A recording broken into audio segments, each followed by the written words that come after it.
Thor Love and Thunder is the MCU's latest attempt to work out what the film is doing with itself now that Josh Brolin is no longer around attempting to solve world hunger using his rock collection.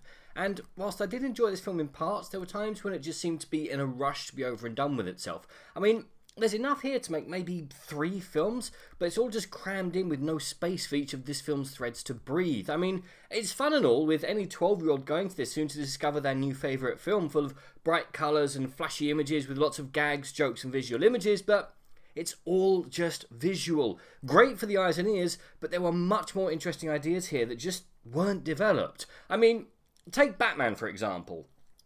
No one's told him he's in a fun, goofy 80s style movie. No. He thinks he's in one of those 80s movies where the whole point was to scare the living daylight out of any kiddywinks who were somehow able to see it.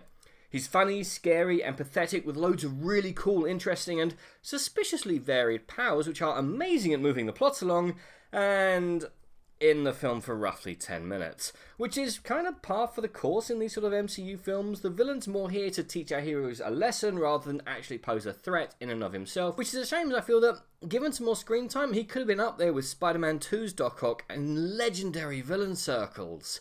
And then you have the return of Natalie Portman's Jane Foster in another thread that could have been a film in and of itself. A rather weighty film as well, and you could feel the film's gears clunking as it tried to balance its fun and goofy side with a completely different type of film, which it didn't completely work in my book. I mean, Chris Hemsworth's still great fun as Thor, but it seems like he's regressed since his last film, back to the goofy role rather than the person trying to find out who he is via a journey of self-discovery that was promised to us at the end of the last Avengers film.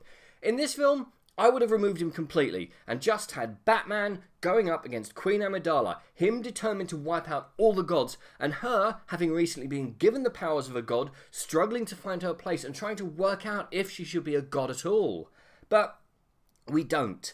All of Natalie's character development as she adapts to her powers happens off-screen. Actually, a lot of things in this film happen off-screen or just sort of get glossed over, but when you're so determined to keep your film under the 2-hour mark rather than doing a Batman and seriously outstaying your welcome by whacking an out-of-nowhere 4th act onto your amazing 3-act movie, but that's a rant for another time. I mean, if someone did want to cut something from the film, then I'm afraid Maximus Decimus Meridius should fall to the cutting room floor. Are you not entertained? Are you not entertained? Is this not why you are here? Not that I wasn't entertained, it's just that you could have removed the entire segment and pretty much nothing would have changed apart from an accent that makes Dick Van Dyke's from Mary Poppins sound authentic, sadly never making it to the silver screen. Actually, person who decided that accent was okay, can I have what you're having? There's a lot going on in the UK at the moment, what with the sex yeti currently squatting in Downing Street leading a zombie government, and whatever you're on was probably amazing.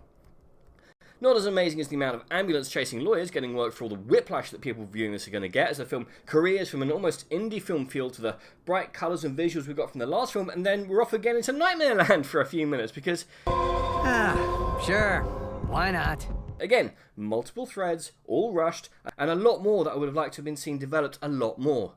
But yeah, Thor Love and Thunder is fun for 12-year-olds, but feels rushed and is a complete tonal nightmare. Don't go in expecting some deep think piece on the human condition and everything should be fine and dandy. So if nothing else is on, check this film out. Otherwise, just don't bother. But what do you think is the greatest non-Parasite film to have a complete tonal shift? Comment below, let me know. I'm Daniel, it's been a donkey. If you enjoyed this video, please check me out on Letterboxd.